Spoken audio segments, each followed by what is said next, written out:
எங்களுடைய சாட்சியூடாக கொண்டாடப்படும் தமிழ் மொழி நாளை முன்னிட்டு இந்த உரையை அவர் வழங்கியிருந்தார். அவரை அன்போடு கூட வரவேற்றுக் கொள்வோம். எங்கே உங்கள் ஆளுநர்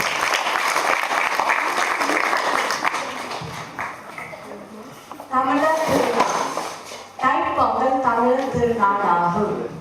அந்நாளில் உழவர்கள் சூரியனுக்கு நன்றி செலுத்துவதற்காக பொங்கல் செய்து படைய செய்தார்கள். பயிர்கள் வளர மழையும் வெயிலும் தேவை. அவற்றை தருப்பவன் சூரியன். எனவே சூரியனுக்கு நன்றி செலுத்துவதற்காக தைப்பொங்கலை கொண்டாடுவார்கள்.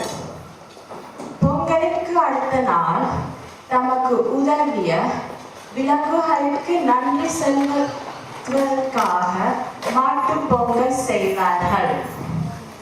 வறியவர்கள் தொடங்கி கனவான்கள் வரை எல்லோரும் பொங்கல் நாளில் எல்லா துன்பங்களையும் மறந்து குடும்பத்தினரோடு மகிழ்ச்சியாக இருப்பார்கள்.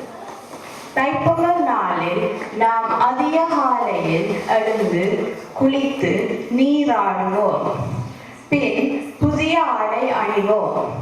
முற்றத்தில் கோலம் போட்டு மாவிலை தோரணம் கட்டுவோம். புதிப்பானையில் பொங்கல் பொங்குவோம்.